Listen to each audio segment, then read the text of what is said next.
مساء الخير والجمال على كل الناس اللي بتسمعنا على راديو تسعينات اف ام في كل مكان. اهلا بيكم في سهرة خاصة معايا انا دولة محي الدين. هنقضي ساعة مع بعض مع حلقة كلها مشاعر والهام.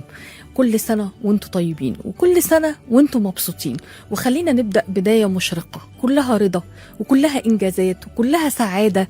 وأنا دايما بحب إن أنا أكون معاكم في أحسن حاجة وأجيب لكم معايا كل مرة هدية.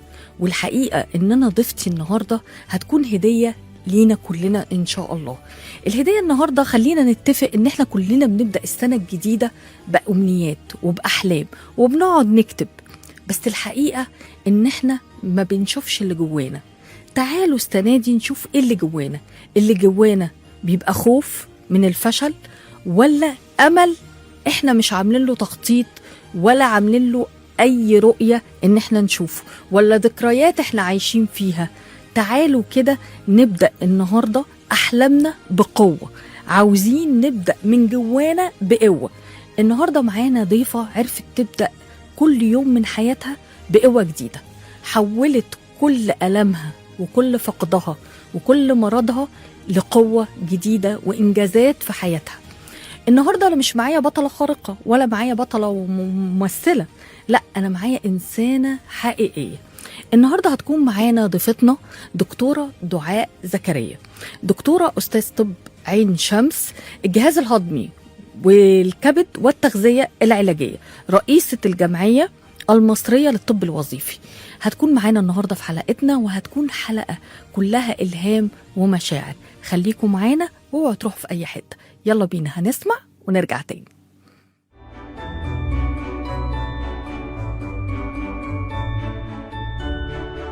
رجعنا تاني مع سهرتنا ومع دكتور دعاء زكريا. اهلا بيكي. اهلا بحضرتك يا استاذه دوله، نورتينا النهارده حقيقي بجد. كل سنه وانتم طيبين وكل الناس طيبه، ويا رب سنه سعيده على الجميع يا رب يا رب، اللهم امين.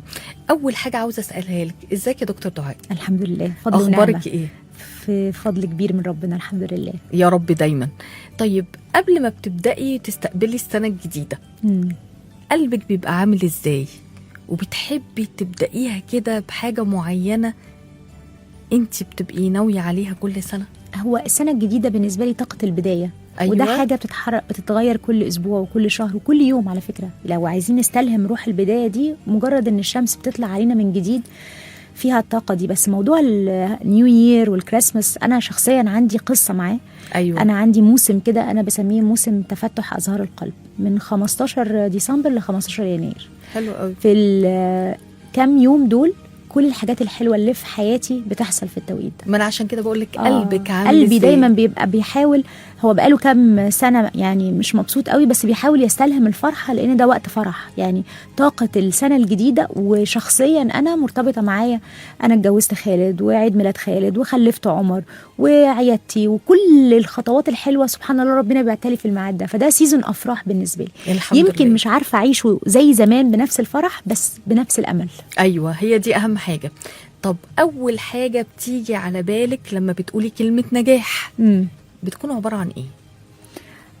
انا بالنسبه لي النجاح ان الانسان يكون سعيد، ده النجاح. قبل كده كنت بقول النجاح زمان وانا صغيره انك تجيبي درجات حلوه، بعد كده ان انت تبقى ناجح في شغلك والناس بتقول عليك شاطر، وبعد كده انك انت تكون مثلا مشهور. انا كنت هسألك لسه النجاح ليه تغير خلال السنين بعد ما الواحد كبر ونضج، لا الفلوس ولا الشهرة ولا الشطارة، انك تكون عندك السلام الداخلي، انك انت اخر اليوم تعرف تنام وانت مش متضايق من نفسك، مش طايقها، متصالح معاها، ده النجاح. طب ازاي بقى بتقدري ان انت تتصالحي على طاقتك دي وبتحققي طاقة السلام اللي جواكي مع، بس انا مش هبدأ دلوقتي مع انا عايزه اعرف انت بتحققي السلام الداخلي ازاي؟ لا انا عندي مشكله كبيره مع السلام الداخلي. انا لسه في يعني في مشوار السلام الداخلي. مين قال ان انا وصلت له؟ لا لا لا انا تعبانه جدا في القصه دي. انا لما شفتك قلت لك ايه، يمكن ده بيبان عليا، لكن ده مجهود. السكون وطاقتك الداخليه جميله وهاديه، والناس بتقولي طاقتك ايجابيه، والناس بتقولي طاقتك بهجه، بس ده غير اللي جوه خالص. اللي جوه فيه خناقه كبيره وفيه زعل وفيه حاجات كتير قوي. لكن بحاول ان انا اسيطر عليها، لكن السلام الداخلي لا، انا ما وصلتلوش. عشان كده انا بعتبر نفسي لسه عايزه انجح في ان انا اعرف اقعد مع نفسي. قبل كده كان عندي مشكله كبيره ان انا اقعد مع نفسي، او اي وقت انا فاضيه فيه باخد حاجه بسيطه مش مدمنه يعني تنيمني، علشان مش عايزه اقعد مع نفسي. لما بدات اعرف اقعد لوحدي افكر، وابقى انا ودعاء قاعدين مع بعض وطايقين بعض، بدات اقول الحمد لله انا بدات مشوار السلام النفسي. لكن لا، ده واحده من امنياتي ال 26، ان انا اعرف انا اقعد انا وهي كده وما تحصلش خناقه، وما افضهاش بسلاح فض المنازعات، اللي هو مثلا اخد حاجه تخليني اخش في النوم مثلا. دي من التجارب اللي عدت عليكي طبعا. طبعا. بس اعتقد ان انت وصلتي لمرحله، بس خلينا نرجع بقى لورا شويه. نرجع. التجربه اللي عدت عليكي اللي ألمتك جدا، عملتي فيها ايه وتعلمتي منها ايه؟ خلينا نحكيها للناس. لا هو يمكن بالتفاصيل مش كتير، بس ندي كده نبذه. انا تجربه الفقد بتاعتي يعني هي انا بعتبر ان هي جزء كبير من انا الان، وعلشان كده انت بتقولي سهره خاصه ونقعد نتكلم معاكي. هو اللي جايبني هنا اعتقد مش ان انا دكتوره شاطره او انا عندي patience او social media presence، لا اعتقد ان هو التجربه دي انا مدينه ليها بكتير الحقيقه. انا فعلا انا النهارده مستضيفه دعاء الانسانه، بغض النظر على جميع الالقاب. انا حبيت اقعد مع دعاء الانسانه لان الناس هقولك على حاجه بتحكم دايما من الصوره الخارجيه. هم شايفينك على السوشيال ميديا وشايفينك محققه وشايفينك حلوه وملونه، تضع المساحيق وتبتسم والوانك رائعه. أيوة. يعني انت عارفه بيعلقوا فعلا الاخضر والاحمر يعني مبهجه جدا. فانا لما دورت كده لقيت في جوه في حاجه تانية خالص، قصه انسانيه بكافحها كل يوم علشان اعرف حبيت ابتسم. بقى ليه؟ انا هقول لك يعني ده السبب. الناس دايما مش عايزاهم يحكموا على الصوره. تعالوا معايا نسمع قصه، نشوف ما وراء الصوره. ما وراء الصوره يا جماعه كلها مهمه جدا بتفاصيلها، لان الناس فاكره ان الصوره وده عامل وده راكب وده معاه، مش دي الحقيقه. ده جحيم السوشيال ميديا ده، دي حقيقه. الناس كلها ليها قصه مختلفه وكل واحد ليه شيلته.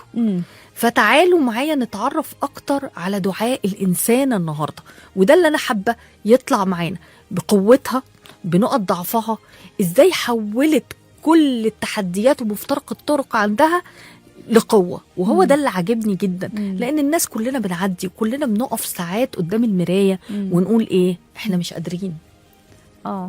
أكيد حصلت لي إمتى بقى؟ ولحظات قليلة الحقيقة، لكن أنا بكمل دايما كناجية مش كضحية، لأنه أنا مش عايزة أصحى كل يوم الصبح أقول كان عندي وراح وكان عندي الحياة الفلانية وراحت مني.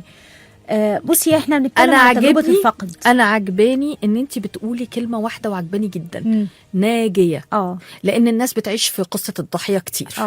فعاوزين انا حزينة مشاعري راحت في حتة تانية وما اعتقدش انها هترجع تاني. تمام. لكن وانا محترمة ده، وعندي امل وعندي طاقة وعندي تعيشي. رغبة للتغيير، وحولت الألم ده الى تغيير. انا كل يوم الصبح بصحى ايه ده، انا لسه في الدنيا، انا مش هناك، انا مش مبسوطه ان انا صاحيه لقيت نفسي لوحدي. طب تعالي نبدا من اللي فات شويه عشان الناس اللي ما تعرفش دعاء الانسانه تعرف القصه. طب انا هحكي باختصار. انا واحده دكتوره شاطره ومن زمان بشتغل، ولكن انا بشتغل دايما في اوقات الفراغ العائليه. يعني انا حياتي نمره 1 و2 زوجه ثم ام، وبعد كده اي حاجه تانية. وضعي الاكاديمي، وضعي المهني، المذاكره. انا كنت بذاكر وخالد نايم، اول ما يصحى يتقفل التليفون، حتى ما ردش على التليفون، انا واخده بالي منه. خالد ده زوجي واستاذي ومعلمي و حاجه كبيره قوي قوي بالنسبه لي. التصقنا ببعض اكتر، وقصه حب كبيره قوي 20 سنه. وبعدين فجاه مشي فجاه يعني. أيوة. هو الموت المفاجئ برضو مؤلم جدا. اكيد الفقد فكان فقد رهيب وانا كل الناس عارفه عني، غير اللي انت جايه النهارده تتكلمي عليه، عارفه عني السنسيتيفيتي، الحساسيه الشديده، العاطفيه الشديده، الهشاشه الشديده. يعني امي قالت دعاء هتروح مني. أيوة. وتاني يوم انا فاكره كويس قوي ان انا تاني يوم الوفاه على طول قلت لماما وفاه خالد فرح وخير. هي افتكرتني اتجننت، ذهب عقلي وقالت أيوة. شوفوا دكتور. شوفوا دكتور قلقت عليكي طبعا. ايوه، لكن انا كنت بعنيها. الفقد ده الحقيقه طبعا كسرني، وانا لغايه دلوقتي انا مش انا. ومشاعر كتيره جدا جدا راحت بلا رجع، لكن علمني شويه حاجات، علمني ان انا لا يعني الحكايه ان انا قويه دي ده حقيقيه ساعات. وتعرضتي لمرض شديد بعدها كمان. عاوزين صحتي تعبت، لا صحتي عموما تعبت، انا الحمد لله ما اعتبرش ان انا عندي مرض مزمن، لكن اكتشفت هشاشه العظام بعد القصه دي، وده حتى شيء خلاني ادرس. ممكن يكون لا مش مناعي، هو بسبب جزء منه الحزن والالتهاب اللي بيعمله الحزن. أيوة. وده خلاني اتوجه لصحه المراه بعد فتره انقطاع البيريود والطب الوظيفي، وذاكرتها وبدات اساعد السيدات في المرحله دي، لانه اصلا انا دخلتها كمريضه، لانه انا في سنه واحده عظمي داب، فلقيت الام مبرحه وحاجات زي كده. لكن هرجع للفقد، انا الفقد هو اثر عليا قوي لسبب، لانه انا كنت حاطه كل البيض في سله خالد. عايزين نتكلم اكتر على النقطه دي بالتحديد، لان احنا قلنا النقطه دي مهمه جدا لكل الزوجات اللي بيسمعونا النهارده. وده جزء على فكره من اللي حضرتك بتسميه الهام، والستات بتيجي تقول لي أيوة. هو نعمه كبيره قوي ان ربنا يرزقني بزوج محترم، اكيد، وان انا اكون بحبه، وان احنا نقضي مع بعض 20 سنه، يعني انا بعتبرها كانهم شهر عسل 20 سنه، رغم ان كانت مليان مشاكل بس مش عارفه افتكرها. يعني عادي بنمر بخلافات زوجيه زي اي حد، لكن انا لو فيا ميزه ان انا كنت مقدره النعمه وهي موجوده مش بعد ما مشي. ودي كان ليكي تعليق عليها بس بعدين انا هسالك على التعليق. فالفقد ده خلاني ابحث عن قيمه، لاني انا خسرت جزء كبير جدا من قيمتي. انا الحمد لله كنت دكتوره وكنت ام وكنت بنت بره اثناء الزواج ال20 طول سنه 20 سنه، ولكن قيمتي الحقيقيه او الايدنتيتي، كيف اعرف نفسي امام نفسي ان انا زوجة هذا الرجل ده عظيم وكبير وله تلامذته وله اثره في المجتمع، وانا اللي باخد بالي منه، انا سبب ابتسامته، وانا سبب سلامه النفسي، وانا سبب ان هو كويس. فده كانت القيمه اللي انا باخدها. فهو لما مشي تركني بلا قيمه، اللي هو عايش ليه؟ حتى أيوة. ابني ما كانش قادر يملى هذا الفراغ في القيمه. ايوه. فاتولدت من بعدها على طول قيمه انه لا، لسه في ناس تانية انا ممكن افرق معاهم. فسبحان الله عوض ربنا جه في انه خد مني خالد لحكمه، واكيد هي فرح وخير. ازاي ما اعرفش؟ قلتي ازاي ما اعرفش؟ ده لغايه دلوقتي ربنا مش عارفه. ده ربنا هو اللي الهمك بالكلمه دي، الهمني هذه والله الكلمه بجد. انا ده كانت الهام من ربنا. وانا بعد كده قريت انه الشيخ تقريبا راتب النابلسي بيقول اعلى درجات الايمان التصديق العقلي بحكمه ربنا، مش انك ايماني انت تقولي كل عمل ربنا خير، لا انك تدرسيها كده بعقلك وتتقبلي بعقلك ان اللي حصل ده الخير. حلو. وده حصل تاني يوم، مش مثلا بعدها فتره. ما خدتيش وقت خالص، ده الهام ربنا ليكي ونعمته عليكي. والفقد وراني انه لا، في قيم اخرى في الحياه ممكن اكتسبها. فبدات اخد بالي من شغلي، واصحى كل يوم الصبح اذاكر، واللي انا اذاكره اروح قلب الموبايل وقايله للناس، بيتابعني دكاتره صغيرين. انت كنت بداتي السوشيال ميديا اصلا بس بشكل مختلف. ايام ما كنت في اوقات فراغي، ايام ما كان دكتور خالد كان عايش، لا صح؟ كنت موجوده من قبلها. ايوه، وكانت ناجحه، ولكن انت كنت دكتوره ناجحه جدا اياميها. لا ده حقيقي وموجوده على السوشيال ميديا. بس بعد خالد السوشيال ميديا بقت علاجي، يعني انا استخدمتها كعلاج. مره حد ذكي جدا جدا قال لي دكتوره دعاء انت you are coaching yourself، انت بتعالجي نفسك على السوشيال ميديا. قلت له ده حقيقي، انت ذكي قوي. ليه؟ لاني بمسك في اللحظه الحلوه وبعمل لها فريز. اللي هي ايه اللحظه الحلوه؟ انا وضبت نفسي ولبست الالوان المبهجه وحطيت روج وذاكرت، وفي اعلى قمم العطاء اروح قلب الموبايل واخده لنفسي كابتشر، عارفه تلتقط الصوره عشان اعمل لها فريز عشان اكمل بيها بقيه اليوم. ايوه، وعشان كده انا حلوه، انا حلوه وناجحه. انا الشخص اللي عنده الكلام اللي ممكن يفيد الناس، علشان اكمل بطاقه ده بقيه اليوم. عشان كده بصور الصبح اول ما اصحى، مش اول ما اصحى اذاكر، اطلع الكونتنت اصوره، البس اصور، علشان اكابتشر الفيلينج ده، عشان تقدري تكملي يومك بيه. اللي هو عارفه بتثبتي على نفسك، بتاخدي على نفسك كمبياله حلوه قوي. اللي هو الالتزام بالقيمه. ايوه، وانا الناس محتاجاني. ايوه، انا ليا لازمه. مش معنى ان خالد مش موجود وانا مش باخد بالي منه. قيمه دعاء رجعت. والناس عالجتني. بس هقولك على حاجه، هي كان غلط ان انت تاخدي قيمه. غلط طبعا، مش صح كده. طبعا ان انت تاخديها مجرد ان انت ايوه. انا عايزه الناس تسمع اكتر عشان اكيد تستوعب. هو كان يستحق، انا مش ندمانه ان انا اديته ده. اي راجل محترم يستحق جدا، يستحق. بس فكره ان العالم يختصر في شخص ايا كان هو الشخص ده مين، اب، ابن، زوج، اي حد، غلط تماما. انك تكتسبي قيمتك والايدنتيتي بتاعتك من علاقتك بشخص. لازم الايدنتيتي تكون من جوايا، لانه الدرس المستفاد إن أيوة. الناس مراحل في حياتنا أيا كان هم مين، مش لازم على فكرة ينتهي بطريقة وحشة. الشخص لا الوحيد اللي دخل حياتي وخرج بردا وسلاما ما شفتش منه إلا الخير هو الدكتور خالد مقبول، ومع ذلك هو مرحلة. وعلى فكرة الكلمة دي اتقالت لي وأنا طالعة من يوم الجنازة. أيوة. واستغربت قوي جرأة الشخص اللي قالها لي. قال لي الدكتور خالد كان مرحلة في حياتك.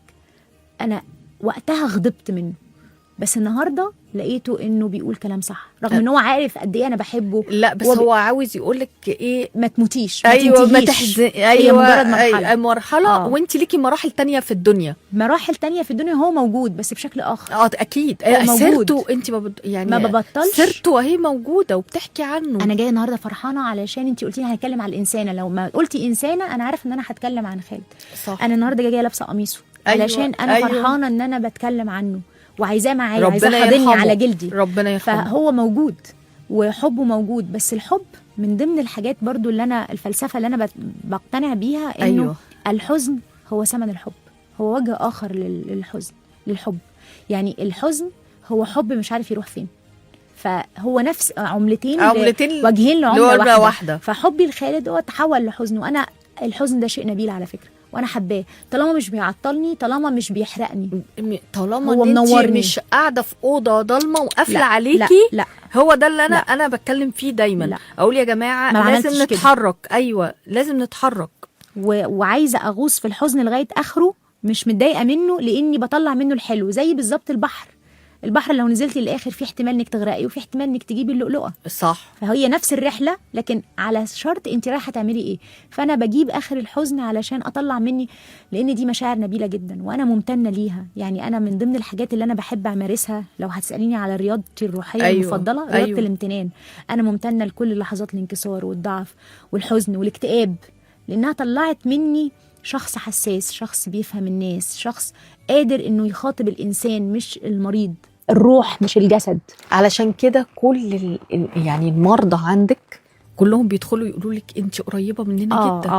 قريبه دي لها قصه. ايوه ما انا عايزه اسمعها. والناس لازم تسمع كل حاجه عن دعاء الانسان النهارده.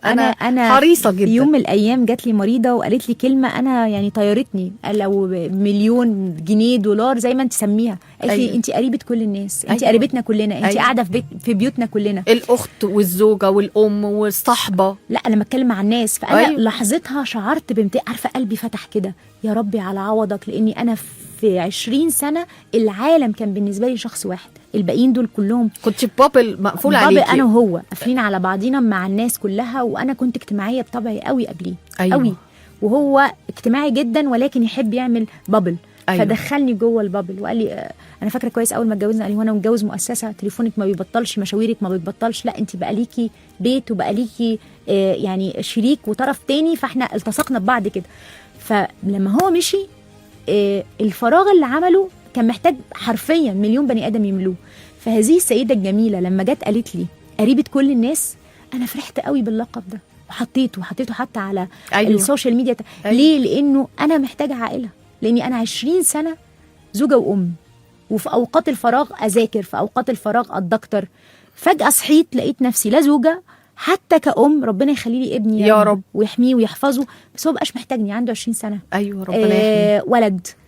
في كليه. أيوة. ليه اهتماماته المختلفه. مش بقى فيش فتره الالتصاق بتاعه الام اللي هي انت فوق راس الابن خلاص. ابتدى فجاه طب احنا معانا تليفون، هنقول الو.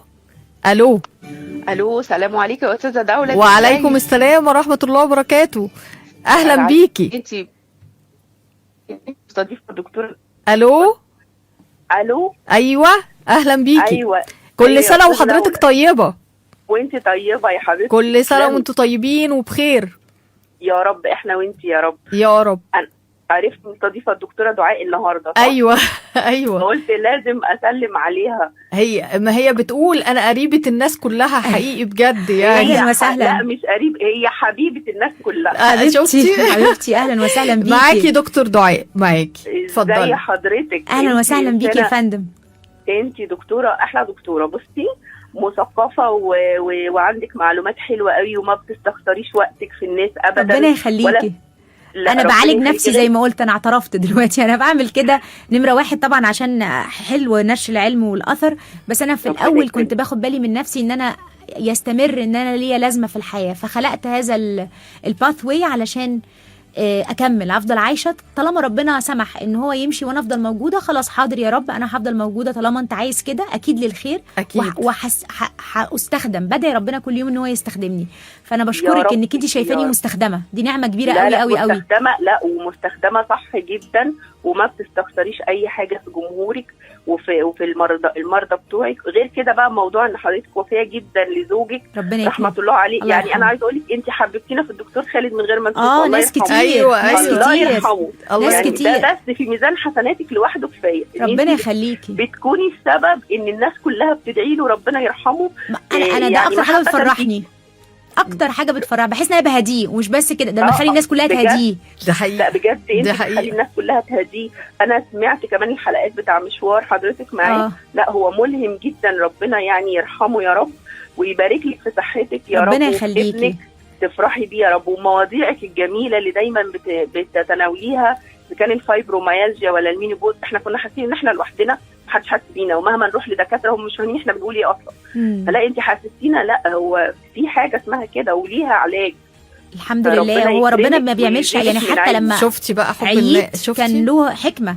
أيوة. علشان اذاكر أوه. حاجه معينه وادرسها، علشان خاطر أكيد. انا في الاول باخد بالي من صحتي، بس ربنا عايز يستخدمني للاخرين. الصح دي صحيح. حقيقة. ده يا رب كل يا رب عمل دايماً. ربنا خير. التسليم أكيد. العقلي، ربنا دايما يستعملك التسليم وما العقلي يستبدلك لإرادة أبداً الله. يا رب ويبارك لك، وميرسي على ذوقك ربنا وعلى يخليكي حنيتك دائما على الميرسي المرضى على هذه بتوعك. المداخله الجميله، والله فرحتينا شكرا قوي. شكرا ربنا لحضرتك يكرمك، جدا. وكل سنه وانتم طيبين. ويا رب وانتي سنة سعيدة عليك واسمعوا يا رب. بقى الحلقة اللي عاوز يعرف دكتور دعاء الإنسانة، اسمعوا الحلقة هنستناه. بتاعت النهاردة إن شاء الله السهرة. هنستناه. وميرسي يا دولة قوي شكرا. على كل الناس الحلوة اللي انت بتجيبيها لنا. شكرا شكراً ليكي ميرسي حبيبتي. ليكوا. شكراً يا فندم. شكرا باي. مع السلامة مع السلامة. فدي اهي دي مكافأة جميلة جدا. عوض كبير قوي قوي من لا ربنا. والمرضى بتوعك فاهمين انت بتتكلمي في ايه. بصي قالت لك انواع الامراض اللي هم مش عارفين يعالجوها، عشان انا بتكلم من قلبي وبحب، وده بيوصل الناس. وبيقول لك ما فيش حد كتير، يعني بتقول لك بنعدي على دكاترة كتير. الناس على السوشيال ميديا بقوا ذكيه جدا وعارفين مين اللي بيطلع علشان انت قلتي لي كده يبروموت لحاجه معينه، ومين من قلبه عايز يطلع يقول حاجه فعلا. انا عايزه اسيب اثر علشان حاجه مهمه جدا جدا. انا خالد انا عاشرته أكيد. وشفت قد ايه نهايته كانت فيها حسن خاتمه كبيره جدا الحمد لله. فانا عارفه ان الراجل ده ده يطبطب على قلبك. لا عايزه اتعلم منه، عشان كده دايما بستخدم هاشتاج الطريق لخالد. عايز اتعلم منه. هو كان عنده حاجتين، كان عنده العمل والعلم. هو كان بيعلم وبيعالج الناس. ايوه. فانا شفت قبره، شفت قد ايه بقلبي انه هذا القبر روح وريحان وجنة نعيم، وان شاء الله ان انا هروح اقعد في نفس المكان. فعايزه عارفه لما تبقي عندك حفله فاخره، أيوة. وحد سبقك وخد اللي هو الصف الاولاني، فانا عايزه احوش بقى علشان اجيب تذكره اقعد في نفس الحته الفاخره. وانا مروحه يوميها قلت ايه اللي عمل كده؟ لقيت نفسي عندي نفس الادوات، العلم والعمل. أيوة. فقلت اعالج الناس بطريقته واعلم الناس بطريقته. لا و20 سنه انت قاعده معايا، فاكيد عينك عليه أكيد. الاحسان في العمل، لقطت أيوة. منه الاحسان في العمل. ايوه. ان هو كان ساعات يرجع الفجر من العياده، اقول له ليه يا بابا ليه؟ يقول لي لا كان في حالات محتاجه اتكلم معاها، محتاجه اطول معاها، مش عارف ايه. فاتعلمت بتفاصيل يوميه من غير ما حد بيمثل عليكي. ايوه انت مراته بقى، انا فانت شايفه الحقيقه. ايوه. فانا عامله الطريق كده، العمل والعلم. فكل يوم بقول لحضرتك اصحى الصبح اذاكر حاجه جديده، وممكن اوصل لها بريسورسز يعني بالعمله الصعبه، لانها علم مش متاح، مش موجود هنا. انا بحاول اجيبه، أكيد. اذاكره، ابسطه، اطلعه أكيد. للناس، أكيد. واروح اعالج المرضى، علشان اقول يا ربي ايه، انا بحوش للتذكره بتاعتي علشان ابقى في نفس هذا القبر اللي انا بشوفه فاخر. قلبي اطلع عليه وشافه ان شاء الله روضه من رياض الجنه باذن الله. طب دكتور دعاء، انا عايزه اعرف برضو، انت حضرتك استاذ في كليه الطب، جهاز هضمي، كبد، تغذيه، عملنا تحويل للطب الوظيفي، صح كده؟ صح كده. تعالي هنسمع فاصل صغير وهنرجع ازاي التحول ده جه. حاضر. وليه؟ حاضر. ماشي، يلا بينا.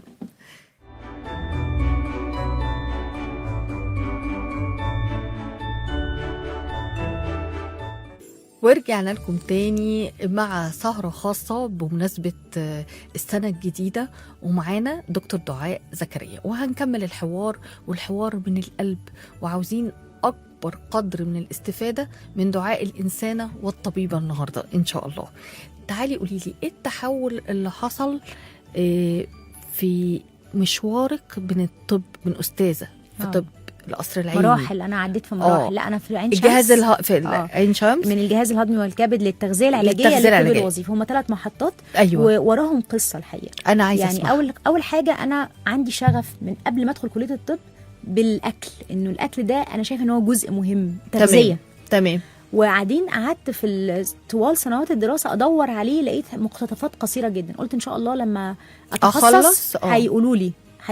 فجيت قررت انه اقرب تخصص للتغذيه، وده يوريك انه الانسان بينجح في الحاجه اللي هو شغوف بيها وعينه عليها. فالناجحين دايما بيبقوا عارفين هم عايزين ايه. حلو. فرحت دورت على الغدد الصماء والسكر، على اعتبار ان هي اقرب حاجه للتغذيه. التخصص بتاع حضرتك؟ لا مش تخصصي، ما هو أيوة. انا ما خدتوش لاني أيوة. انا وقتها خالد دخل حياتي. ايوه. وقال لي طب تعالي معايا الاسم بتاعي. قلت له لا استحاله، ده أيوة. كان عيني عليه وانا كنت امتياز فيه عشان كده. ولكن قلت انا دلوقتي لو اي نجاح هعمله هينسب لي، لانه استاذ عملاق. وفي نفس الوقت انا برضو لو عملت حاجه غلط وحد زعق لي قدامك ليه؟ لا ما احبش اضايق جوزي. قلت له لا، انا مؤمنه ان الراجل والست بتاعته لما يكونوا بيشتغلوا في نفس المهنه لازم يبقى في مسافه. حلو. فتاني اقرب تخصص، انا رايحه للتغذيه بس أيوة. مش لاقيه لها تخصص، فكان تاني اقرب تخصص هو الجهاز الهضمي والكبد. حلو. فدخلت الاسم بتاعي وقعدت ادور مش لاقيه، ما لقيتيش رغم ان هو موضوع مهم. فخلصت الدكتوراه من هنا، اللي هو خلصت ماجستيري والدكتوراه، وقلت لا انا لازم ادرس التغذيه دي. انا ده شغفي. انا اصلا بقالي 10 سنين في كليه الطب بدور عليها بدور عاوزه التخصص ده بس انا مش لاقيه. لانه ما كانش موجود وقتها. دلوقتي بقى موجود. فدرسته في المعهد القومي للتغذيه العلاجيه، ولقيت ان في كلام كتير فايتنا كاطباء، بالذات حتى في الكبد وقتها. ايوه. الكلام ده قديم 2010. أيوة. فدرستها وتخصصت بقى في التغذيه. عملت شيفت اصلا، عملت اقسام من تغذيه علاجيه في مستشفيات كبيره، وبعد كده عياده للتغذيه العلاجيه، وعملنا بعد كده الدبلومه في الجامعه الامريكيه، وساهمت في الدبلومه في عين شمس والماجستير. يعني دراسات مفتوحه مختلفه. عشان يتوجد التخصص، عشان الناس اللي زيك كانت بتدور عليه ومش لاقياه تلاقيه بقى يبقى له بيت. ايوه. قعدت كده مثلا 10 سنين، وبعد كده بدات افكر فتره كبيره. وعملت فيها كل حاجه، عملت كل اللي نفسي فيه. عملت اقسام وبقيت رئيس قسم، اشتغلت في شركات في الجهاز الهضمي، في التغذيه، في 10 سنين في التغذيه. انا بحكي لحضرتك النقله بقى للطب الوظيفي. النقله الثانيه. ايوه. فالطب الوظيفي ده جه منين؟ جه من فكره انه في حاجه ناقصه، انه انا بدي العيان نظام غذائي. هو انا عاوزه افهم اصلا كلمه الطب الوظيفي. الحقيقه الطب الوظيفي مقصود بيه، بسميه دايما النيك نيم بتاعه طب لماذا، اللي هو الاصل في المرض، اللي يربط كل الحاجات مع بعض ويحاول يلاقي لها اصل ويشتغل على الاصل، مش على الشكل من بره. أيوة. يعني احنا الاعراض عالقين. عالقين في علاج الاعراض. أيوة. عندك ضغط عالي خد دواء الضغط، عندك سكر خد دواء ينزل السكر. انت بتروحي للاصل. ليه ضغطك عالي؟ الانسان ببعض، صح كده؟ ايوه. ليه ضغطك عالي؟ الضغط عالي يمكن يكون ناقص حاجه، مغنيسيوم مثلا مش في اكلك، فضغطك يعلى والضغط يجيب سكر والاثنين دول يجيبوا مشاكل في القلب. حلو. فالفكره بقى جت من ايه؟ العيان بقى عنده دلوقتي مشكله ان هو متفتت في الرعايه الطبيه. يعني العيان بيجي لي ويروح لدكتور السكر ويروح لدكتور القلب ويروح لدكتور الكلى، وكل واحد بياخد حته، بس هو في الاخر بني ادم، هو قصه واحده. الطب الوظيفي وراني انه الامراض لها اصل والبني ادم واحده. فمن هنا بقى قررت ان انا لا، ده انا عايزه استفيد بقى من الخريطه الالهيه اللي ربنا عملها لي، وجبني من البطنه والجهاز الهضمي والكبد، وبعد كده التغذيه، وبعد كده اتفتحت عيني على الطب الوظيفي. تغذيه كامله. وقبلهم 10 جهاز هضمي وكبد. جهاز هضمي وكبد. فكل ده اتعمل كده مع بعض كوكتيل، علشان ابقى قادره اربط البني ادم. لما بيجي لي حد حتى لو مش حاجه في تخصصي، بس بعرف ان انا احطه جوه، اعمله حاجه اسمها يور ستوري تيلينج. العيان يحكي الحاجات اللي ما حدش بيسمعها، وبعد كده تتربط مع بعض، وارجع احكيها له، اقول له قصتك اهي، انا هعرف اشتغل على ده، هنحتاج معانا ده. الدكتور اللي هو بتعمل حاجه اسمها خريطه طريق، لان الناس تايهه. حلو قوي. الناس بجد يعني الطب الوظيفي ده طلع مهم جدا. انا دي طريقتي في العياده. مستعينه بقى ان انا هقدر اعمل لك خطه دوائيه، لان انا بتاعه بطنه في الاساس، هقدر اعمل لك خطه غذائيه لان انا بتاعه تغذيه، هقدر ابقى، عشان كده تلاقيني بتكلم في كل حاجه. أيوه. من اكتر الاسئله هو الدكتوره تخصصها ايه، لاني مره اتكلم على الحاله النفسيه، مره اتكلم على القدرات المعرفيه، على انا صحه لسه الجهاز جايه لك الهضمي. في موضوع النفسي، لان انا بلاحظ الصراحه ان انت عندك بوينت معينه بتبقى مهتمه فيها قوي قوي. فانا برضو اتلخبطت، قلت لا دكتور تكوني دعاء. دكتوره نفسيه. أيوة. لا انا مش طبيبه نفسيه برضو، كان أيوة. نفسي أيوة. يعني من ضمن البرانشات، بس دخلت ان بقى شاء الله ال10 الجايين باذن الله. لا خالد منعني، قال لي بقول لك ايه على جثتي انت هوبا اصلا. فدي كلها ما قرارات انت كده خالد. فعلا لا بس بسم الله ما شاء الله، في الاخر العلم اللي حضرتك خدتيه 20 سنه بين جهاز هضمي وبين تغذيه لفيت لفه حلوه خلاكي عملتي وخلقت ايلاند جديده، بالظبط مساحه جديده خالص، مساحه جديده بعمل فيها الطب اللي انا شايفه وطبعا مش بمزاجي بس، لا ده علم الكتب بتقول كده أيوة. والحاجات الجديده بتقول كده. اكيد. لا انا اهتمامي بالطب النفسي منشأه اني انا بعالج البني ادم مش الجسد او التحاليل. في دكتور ممكن يهتم جدا وتحاليلك تبقى مظبوطه معاه 100%، بس هو مش سامعك، مش عارف اللي جواكي، مش عارف المعاناه بتاعتك. هو عاوز يسمع الاعراض عشان اكتب الدواء ويكتب خطه صح جدا، صح كده، بس انت وتبقي لا مرتاحه ولا متضايقه منه، بس أيوة. في حاجه ناقصه. معرفش، انا بحس ان انا لما بفكر في البني ادم في الروح، حاجه اسمها مايند بودي سبيريت، الثلاثي بتاع العقل والروح والجسد، هو ده اللي بيخلق الامراض. لان مشاكل كتيره جدا منشأها نفسي، حتى لو مفيش اعراض نفسيه منشأها اجتماعي. فلما بسأل العيان على حكايته او قصته في الحياه، ايوه اللي هو الحكيم بتاع زمان، ايوه ابعاد اجتماعيه واقتصاديه ونفسيه وذكريات في الطفوله، زي الاستاذه لما اتكلمت على الفايبروميالجيا. الفايبروميالجيا ده جزء كبير جدا من القصه، ترومات مكتومه، بس الجسد مش لاقي طريقه يقول انا تعبان انا متضايق، فبيبدا يعلي صوته. هي أيوة. رساله لو فضلنا نسمعها صداع ووجع والم وبين كيلر، هتفضل الرساله شغاله وهتجيب رسائل اعلى، صوت اعلى. انا عايزاكي تتخيلي طفل بيزن، ايوه بنعمل ايه؟ بنقول لا يكون عطشان، لا يكون عايز يغير، لا يكون جعان. حقيقي. لو ما عرفناش نلبي احتياجه هيفضل يزن، صوته هيعلى اكتر. صح. فهو ده صوت الجسد، له صوت بيستغيث. انا في حاجه مش عجباني في اللي انتوا بتقولوا، أيوة. في اكلي، في شربي، في نومي، في علاقاتي. حلو. انت بتضايقيني يا صاحبتي يا اللي سكناني. أيوة. انت مش، فبيدي رسائل، مره تسحي رقبتك وجعاكي، انت مضايقاني. انت مضايقاني، بتعملي حاجه بتضايقني. حلوه قوي. انا باجي بحلل الصوت ده اللي هي بنسميها الاعراض، بس أيوة. هي لها تحليل مختلف لأنها بتوري مشاكل أخرى. لازم عشان تشوفيها تبصي بعين الإنسان، مش الطبيب بس. الطبيب يعني فحص إكلينيكي، يعني تحاليل، يعني أشعات. طب الإنسان هنعمل له إيه؟ ومش دايما الناس عندها الوعي. لا مش الوعي، التعب اللي خليها تروح لدكتور نفساني. ما كل الناس متضايقه. احنا النهارده كنا بنتكلم بنقول ايه؟ كل الناس متضايقه، كل الناس عندها ضيق مختلف. بالظبط. فالطبيب النفسي او المرض النفسي له شروط وله معايير، اعراض معينه هي اللي بتخلي الناس تروح، والوعي ده ارتفع جدا. لكن انك تصحي مخنوقه، انك تصحي مصدعه، انك تصحي كانك ما نمتيش، انك مش مركزه، دي اعراض برضو. أيوة. بتقول حاجه، دي رسائل. جسمك كله وانت نايمه قايمه تعبانه. ودي مش صحه ولا مرض، هي اصوات ورسائل مشفره بيقولها الجسم. في حاجه انا دوري بقى ان انا اسمع هذا الجسم متضايق من ايه، ونفصصه. وفي ضوء بقى معرفتي بقول لحضرتك بطب الباطني، طب التغذيه العلاجيه، الطب الوظيفي، بجمع كل دول واحاول اقول لصاحب المرض والله انت عندك هذه المشكله، جسمك بيقول لك كذا. قد يكون تحسس من اكل معين، قد يكون تحسس من علاقه معينه، قد يكون قله حركه، عدم ضبط النوم، لخبطه في الهرمونات، مفتوح ومتشعب. فهو ده اللي بكلل بيه الكارير بتاعي، انه عارفه لما تدي طفل أيوة. بتعلميه، تديله الاول الالف وبعدين الب وبعدين تعلميه يشبك الخطوط. أيوة. فانا دلوقتي في مرحله تشبيك الخطوط الحمد لله، اللي هي الانتجريشن. ايوه، ان انت بتجمعي له اللي هو زي ما انت قلتي، انا بعمل له الخريطه اللي هيمشي عليها، خارطه الطريق، ودي حاجه عظيمه جدا. يعني الناس محتاجاها. لان انا بسمع ناس بتقول لك ايه، رحت للدكتور مش عارف الملف ورحت عمال يلف بيه على كعب داير. دي حقيقه والله، انا مش بضحك والله، بس فعلا بشوف المناظر، معاناه كبيره جدا. انا بسميها الحلزونه. ويعني لما يكون عندي طبيب يقدر ان هو يجمع لي كل ده ومؤهل. لا مش مؤهل اي تأهيل، ده 20 سنه، بقاله 20 سنه بيذاكر في امهات الكتب. لسه جايه اقول لك. وبعدين ده انت حضرتك ماجستير ودكتوراه ده في الطب الجهاز الهضمي، غير 10 سنين تغذيه. لا احنا بنتكلم في، ودلوقتي اعتقد ان انت في الطب الوظيفي اكيد انت برضه باخد شهادات طبعا. انا متاكده يعني الشخصيه اللي قدامي دي ما انا نصحى من الفجر نذاكر.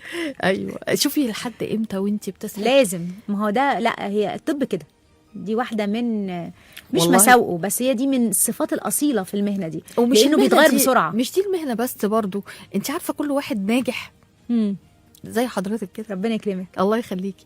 اعتقد دي من صفات الناس الناجحه.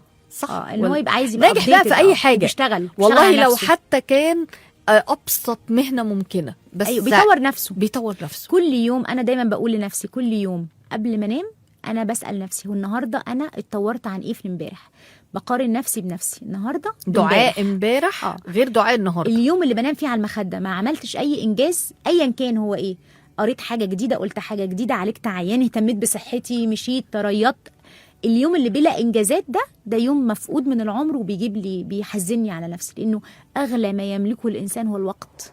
الانسان هو مجرد شويه وقت كده، وكل دقيقه بتروح مننا انت حته بتروح منك، فراحت في ايه؟ ده سؤال مهم. عشان كده ده اسمه تمرين، اسمه الريفلكشن، انه اخر اليوم قبل ما تنام تراجع يومك، هل عملت ايه؟ لا، والنهارده انت احسن من امبارح في ايه، مش احسن من مين في ايه. نتخلص بقى من فخ المقارنات وسميه المقارنات. انت حلو. لازم تقارن النهارده مثلا ايه، 3 مثلا. ايوه انا امبارح ال2 3 زاد فيا ايه، مش انا زدت ايه او قلت ايه عن قرنائي او اللي احسن مني او اللي اعلى مني. لان المقارنه سم من سموم الحياه المعاصره، لان انت غير اللي قدامك، وظروفي غير ظروف اللي أنا قدامي، بقارن ومواهبي غير نفسي صح. كل يوم المعدل اللي بنفتح لبعض فيه الاجنده ونقارن بعض يوميا بمعدل كل 24 ساعه. طيب دكتور دعاء، لما بتبقى زهقانه من كل المسؤوليات وكل المذاكره والطب الوظيفي بتعمل ايه؟ دي مشكله، دي عندي مشكله كبيره. ودي انا حقيقي انا كبني ادم، لا دي أنا مشكله كبيره جدا عندي. انا من الحاجات اللي انا بعتبر ان انا مخفقه فيها، انا كل ما مظاهر الحياه بطلتها. يعني انا بشتغل وبذاكر، وكل الحاجات اللي كنت بعملها في خارج هذا الشيء لان كنت بعمله مع خالد. بس انت كنت بتقولي بتريض. لا دي الرياضه دي جزء من الانجازات بتاعت الشغل، لكن انا ما بقيتش اعرف اتفرج على التلفزيون. يعني انت حطاها في انجازات الشغل؟ لاني لازم عشان تحافظي على صحتك، علشان صحتي هي الكنز اللي من خلاله اقدر اعمل الحاجات التانية. أيوه. لكن الحياه اللي هي ترويح عن النفس دي حاجه انا الاكل بقى عندي فيه مشكله، الخروج، الشوبينج، الفرجه على التلفزيون، القعده في الاجازه، كل الاشياء اللي كنا بنعملها سوا. الاجازات عطلت تماما. انت الاجازات بتعملي فيها ايه؟ بكرهها عامه، دي مشكلتي. ايوه عندي اكتئاب الاعياد والمواسم والجمعه، وطبعا بملى يوم الجمعه بشغل، لكن لو ما بقاش في شغل، عشان كده بقول لك انا في الطريق، انا ما وصلتش للسلام الداخلي. من الحاجات اللي انا عايزه اشتغل بيها على نفسي، وانتي اول حاجه قلت لي سنه 26، قلت لك انا عايزه اشتغل على الملف ده، ان انا اعرف ارجع تاني باك للحياه، مش الفانكشناليتي. انا بشجعك تماما وابدأي. لا وصريحه مع نفسي، يعني انا صادقه مع نفسي، انت مش كويسه في الحته دي، لا الماده دي مش حلوه. ما هو حضرتك ما دام قلتي كده يبقى مش صريحه، انت صريحه مع نفسك وشايفاها، يبقى انت هتتعالجي أيوة. او هتتحسني. بدايه المشكله اللي احنا نشوفها، الانكار ده هو اللي بيخلينا ان احنا مش شايفين الحاجه. انا شايفه مشكلتي. يعني انا عشان كده بقول لك جوز 2026 ان شاء الله، ان شاء الله نهايتها بالكتير هتلاقي دعاء مختلف يا رب. ان شاء الله. الاقيها بقى بتخرج، الاقيها بتسافر، الاقيها لا بسافر بس شغل. لا انا عاوزاها تسافر، تروح تعمل شوبينج وتتفسح وتنبسط وتضحك. دي حاجه. لا بعمل شوبينج برضو بس عشان الشغل. لا انا عايزه دعاء تفصل وباكل عشان الشغل. ايوه انا عايزه دعاء تفصل عن الشغل، لان ده مهم بالنسبه لك. لا فقدت الحياه. طب والست ام عمر بقى اخبارها ايه معانا؟ عمر ده طبعا انت اللي كاتبه كده على انا كاتبه ست ام عمر طبعا، لان ده اغلى القاب عندي طبعا. الست ام عمر. اولا عمر نسخه من خالد، ايوه، وشكلا، وفي نفس الوقت ودي حاجه نعمه كبيره جدا طبعا، وفي نفس الوقت ميكس من صفاتي وصفاته اكيد. وعاقل وحكيم قوي رغم صغر سنه. فانا فقدان الاب برضو ممكن. لا هو نام صحي كان طفل بقى راجل. خلي بالك هو برضو مشكله كبيره جدا، بيعاني عنده زيك بالظبط اعتقد برضو عنده، بس بيعبر عنها بطريقه مختلفه. لكن عنده، لا عمر بالنسبه لي هو احلى هديه جابتها لي الدنيا والقدر وربنا وخالد ولكن انا وقعت في مطب انه انا عارفه مفاتيحه كويس لانه هو نسخه من خالد. ايوه، ولكن انا ما حاولتش استبدل خالد بعمر، اكيد سايباه. لا ده حقيقي، وده صح جدا. دي ورطه بتقع فيها الام كتير من الامهات اللي هم هنسميهم سنجل ماذر، صح، ايا كان صح. بقى بسبب السنجله، ان هو بيرتبطوا باولادهم قوي. اي صح. فهنا بتحصل مشكله. انا اول ما حصل ده يعني قلت لنفسي لا، انت مش هتنقلي العطا من خالد لعمر، عمر ده مش بتاعك، ده بتاع واحده تانية احنا مش عارفينها. فخليه يعيش حياته وينطلق. ومكانة الأم موجودة، ومكانة الأم موجودة وإحنا بقينا أصحاب يعني. أيوة. حتى السلطوية الأبوية انتهت مع غياب خالد. لانه هو كان يعني قدر المسؤوليه. لكن انا لا، انا بالعكس، احنا اصدقاء، ولو في حد مسؤول عن حد فانت المسؤول عني مش العكس. ودي حقيقه. كبرته. لا، وهقول لك على حاجه، انت عملتي الصح، لان هو راجل فعلا وهو اللي هيبقى مسؤول عنك، ودي حقيقه. لكن التصاق بيه او ان انا احط فيه انفعالاتي، يعني انا فاكره كويس قوي اخر موقف حصل بينا، كنا راجعين انا وهو سايق، وفي واحد بتاع فل فعايز يشتري لي فل، فقلت له لا بعصبيه شديده. فهو حتى اتخض. ليه يا ماما مش عايزاه؟ مش عايزه هذا النوع من الحب، لانه انا مش عايزه ان هو يفكرني بحاجه وابدا اطالبه ان هو يكمل زي ما كان بيعمل بابا، بلس اني حاسه ان دي خانه انا مش عايزه اجي ناحيتها. لا يا حبيبي انا مش عايزه منك فل، مش عايزه. فانا حتى كنت متوتره حتى في رفضي، لاني انت حاطه يعني هايلايت جامد قوي على المنطقه دي، واخده بالي قوي من النقطه دي جدا، علشان انت عارفه ان هو في الاخر انت مش عايزه تبقي لا، وعندي فراغ كبير قوي خالد سايبه، فخايفه ان انت لازم افرمل نفسي، لاني لو فضيته في عمر حياه عمر، انت بالزبط. خايفه تاخدي حياه عمر. انت عايزه عمر يعيش حياته، وبحافظ عليه لواحده تانية في علم الغيب عشان ما يبقاش وانت معاها برضو. انا ما قلناش حاجه، بس بمساحتي. يعني ايوه بالمساحه فما بتاعتك. عملتش السبال ما يضرش بقى يجيب لك فل يا دعاء، ما فيهاش حاجه. لا. ورد وفل هيفكرني عيد الام. عيد الام لا بيجيب في عيد الام. ايوه يجيب لك في عيد الام. طيب والطبيبه بقى اخبارها ايه؟ لقب الطبيبه، انا قلت لك لقب ام عمر الاحب الى قلبي. الاحب لقب الطبيبه طبعا. والله لقب الطبيبه ده انا يعني من وانا قد كده حد يسالني انت عايز تطلعي ايه دكتوره، ومش فاهمه قوي انا ليه كنت عايزه المهنه دي، بس بعد كده لما كبرت فهمت ان هو الطبيب ده الانسان اللي انت بتقابله وانت في اضعف حالاتك، بيطلع على عوراتك النفسيه والجسديه. مجرد المهنه، سيبك بقى من حكايه ساميه والكلام اللي بتاع، هي ساميه فعلا، لانه علشان يكون اهل لهذه الثقه هو لازم يشتغل على نفسه قوي علشان يملى هذا المكان، يبقى انسان قوي، بيبقى جبار، شخص إنسان. جبار اللي عيان، لكن لغايه ما يجي عندك عيان هو ضعيف جدا وفراجايل هش، وكلمه منك ممكن تاذيه نفسيا فانك تكون قريب للناس وهم في اضعف حالاتهم ده شرف ومسؤوليه، وانا بشوفها مهنه يعني عبقريه، وانا بحبها جدا جدا، ولولا ان انا طبيبه كان زماني مريضه بصراحه. لا الحمد يعني لله. الحمد لله انا ربنا قدر لي اني اكون طبيبه عشان ما ابقاش لا مريضة. واحنا كسبناكي كبني ادمين بعالج الناس ان انت طبيبه حقيقي. تخفيف الم الناس بيخفف المي الحمد لله. تغيير حياتهم للافضل بيديني امل في تغيير حياتي للافضل. طب والمؤثره دي بقى قصه كبيره قوي قوي قوي قوي، عشان كده اسمعها في 5 دقايق. لا اثر الفراشه ده الهاشتاج اللي انا دايما بستخدمه حقيقي، وانا بستخدمه لسبب، لاني انا شايفه نفسي ضعيفه. انا ضعيفه بحاجات كتير، جسديا ووقت ومجهود وماديا، لانه عشان تعملي رساله قويه على السوشيال ميديا توصل لناس كتير ده محتاج صرف فلوس كتير واسمها شركات انا ما بعملش كده خالص. انا بقلب الموبايل وبعمل حاجتي بنفسي وما بتكلفش حاجه خالص، زي الصرصار يوم ما قمتي الصبح بس كده. فانا بعمل حاجه تلقائيه جدا. فانا فراشه ضعيفه، ولكن الفراشه ادتني امل. لا ضعيفه، لا ضعيفه بامكانياتي، ضعيفه لا بامكانياتي خلاص. انما اللي حصل ان الفراشه علمتني ان هي على قد ما هي ضعيفه ممكن تضرب بجناحها تعمل عاصفه في مكان كبير وتغير كتير. انا بقى ده املي اني اقدر اعمل الاثر، علشان زي ما قلت لحضرتك بعالج نفسي. انت ما فقدتيش الفاليو ولا حاجه، انت ليكي فاليو تاني، ليه قيمه مؤثره. كلمه بتفرق معايا قوي اكتر بكتير من بقى اصلا على السوشيال ميديا. لا هي انا باثر. لا انت مؤثره وملهمه يعني حقيقي بجد. وهنا في حتتين بقى يا استاذه دولت، مش بس في الطب، لان الحمد لله لا كإنسانة.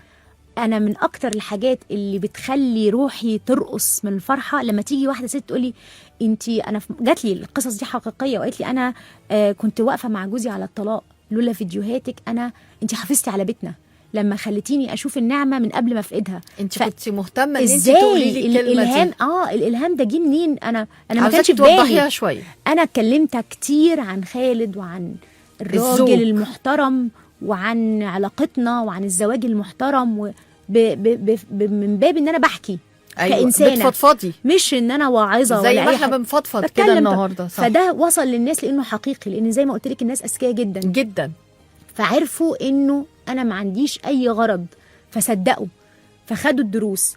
بيدخل عليا واحده ست تقول لي ربنا يكرمه زي ما اكرمك.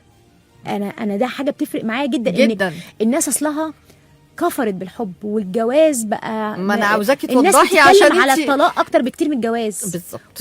وان البيوت كلها خناقات وتوتر. فانا ما كنتش بتكلم عن ده وهو موجود، لان ما كانش فيه معنى. والستات بطلت تحس بنعمه الراجل في حياتها. خلينا بقى نتفق عندنا مشكله كبيره في الموضوع ونكون ده. صراحه مع بعض، وانت كنت حريصه ان انت تقولي لي لا والسوشيال ميديا كمان بقى الراجل فيها. المحترم الراجل محترم طبعا. أيوة. بس عايزه اقول ان السوشيال ميديا لها لها ليها اثر. يعني انا مثلا بستغرب قوي الست اللي تحكي عن مشكله بينها وبين جوزها حتى لو انونيمس من غير ما تذكر اسمها، والستات تقعد في الجروبات يقولها لا او ما تسكتيش. أيوة. التسخين اللي بيحصل ده مش طبيعي. أيوة. البيوت بتخرب حرفيا لان في ست مش واعيه. فانا بعمل في الاتجاه المضاد. صح. انه لا، قيمه الاسره. انا عندي حياه جميله دلوقتي وبشتغل، بس مفيش حاجه في الدنيا تعوض يوم واحد من اللي انا كنت فيه. اصحى اغدي جوزي وعشي جوزي واغسل المواعين. مفيش مهما عملت من نجاح وعمره ما هيديني السلام والفرحه والطمانينه بتاع بيت امن والاسره الصغيره اللي كانت عندي. فنفسي كل الناس تعرف قيمه ده قبل ما يروح منهم. صح. او ما يروحش منهم ويحافظوا عليه قبل ما يروح منهم باي طريقه. ما هو في الاخر كل شيء الى نهايه. بالظبط كده. هي ممكن يروح منك النعمه باي طريقه. فلما الناس تيجي تقول لي انت ملهمه من ناحيه ان وريتينا القوه. صح. الناس الاذكياء جدا بقى اللي يقولوا لي احنا شايفينك وعارفين قد ايه انت حزينه ومع ذلك بتضحكي تسمي تحطي اغاني وتحطي فيديوهات مبهجه. كل اللي بيشوفك يقول الدكتوره الفرفوشه دي. فالالهام جاي في كذا مصدر مش بس في العلم. فده شيء انا اداني قيمه، انه انا اللي هو لا تنطفئ فربما انت تنير حياه شخص ما. كل يوم الاقي نفسي منطفئه افتكر ويبعتوا لي ويقولوا لي انت فين عشان كده بقول لك السوشيال ميديا عالجتني. والمكالمه الجميله اللي بتجيلك دي اللهم لك الحمد. جميله دي حقيقة. واللهم لك الحمد. مش قادره اقول مئات الاف الرسائل بتيجي بنفس المعاني دي، بتحييني من الموات. الكلمه الطيبه صدقه. والنهارده المستمعين لما هيسمعوكي ويعرفوا قصتك حبايبي وان حقيقي بجد، وان احنا عيلتي بقى دول. أيوة. بقوا عيلتي. ما هو انا عيلتي عشان كده انا قريبتهم كلهم وهم عوض ربنا ليا. دي حقيقه. ويبداوا السنه غالي جدا غالي جدا. السنه الجديده معاكي. دي حاجه مهمه جدا. لا فلقب المؤثره ده بالمعنى ده. اصل الناس بتفتكر انفلونسر ده يعني مثلا ايه، تعمل براندنج لمنتجات ناخد منها اعلانات. لا مش شرط. لا مش شرط. انا بحاول اغير الناس ترجع تاني تؤمن بالحب والزواج والبيت الهادي. الله حلو. لاني انا اعتبرها دي نصيحه بتاعت 2026 للمستمعين والمشاهدين النهارده. مفيش حياه كويسه من غير الاسره، والاسره علشان تبقى كويسه لازم الست تبقى كويسه ومبسوطه. عشان كده الاهتمام بصحه الست النفسيه والرجاله تسمع. ومشاكلنا الاسريه دي حاجه مهمه جدا جدا جدا، بتاثر على كل حاجه، صحه وشغل فالأسرة هي المكان الأول للجنة أو الجحيم في بقية مناحي الحياة. فأنا مهتمة قوي قوي بأن أنا أقول للناس إنه أصلا الحمد لله دخلت مؤسسة الزواج وخرجت منها على خير الحمد لله. فعندي ما أحكي. صح. اتعلمت من ماما كتير، وانا بقى عندي الحاجه اللي انا اقدر اعلمها للناس. لانه الراجل انا بشوفه مهما كان عبقري وحكيم هو طفل، والست هي الحنان. يعني الست أنوثتها كلها جاية في إنها حنونة تحتوي. صح. والراجل هو الأمان، رجولته كلها إن هو يدي الأمان، الاحترام والأمان. حنان وأمان. عملنا حاجة كويسة في إطار من الاحترام. بالظبط كده. فأنا مؤثرة في الحكاية دي وسعيدة جدا جدا، وإحنا سعداء بيكي جدا. وعاوزة منك عشان الوقت جري مننا بطريقة أنت مش متخيلاها، وحقيقي إحنا عاوزين حلقات تانية وكل إن شاء الله بإذن الله. عايزة منك أول كلمة في أول سطر هتكتبيه 2026. بصي يا أستاذة دولت، أنا مش في بالي كلمة قد ما في بالي معنى. أيوة. أنا لما بتخيل في بداية جديدة داخلة عليا، تشابتر جديد في حياتي، أنا أيوة. أول حاجة بتيجي صورة في ذهني، صورة الشرنقة بتاعة الفراشة. أيوة. الفراشة وهي في الشرنقة مش بتبقى عارفة هي عارفة كانت إيه، عارفة شكلها كان إيه، لكن مبيبقاش عارفين وهي طالعة من الشرنقة هتبقى عاملة إزاي. فأنا بعتقد إن أنا في فترة تحول، وفي شخص جديد بيتولد مني، والشخص ده انا ان شاء الله احلى بس ايه الوانه وايه اشكاله وبيعمل ايه. انا بتعشم من ربنا انه اتولد بدايه جديده. عندي اهداف كبيره، عندي رسائل لسه عايزه اعملها، عندي الأحلام مؤمنة بالعبارة بتاعت إذا أحلامك لم تخيفك فهي ليست كبيرة بالقدر الكافي. أنا أحلامي مخيفة، أنا شخصيا ما أقدرش عليها، فأنا في الشرنقة دلوقتي وهطلع إن شاء الله إن شاء الله. وعندي أمل في 26 كبير إن شاء الله، متفائلة. وإحنا منتظرينك إن شاء الله بإذن الله، وهتبقى ألوانك كلها رائعة إن شاء الله. دكتور دعاء زكريا، أستاذ الطب عين شمس، الجهاز الهضمي والكبد والتغذية، ورئيس الجمعية المصرية للطب الوظيفي، أهلا بيكي ونورتينا حقيقي بجد، وكانت حلقة ملهمة جدا في بداية السنة وبداية 2026.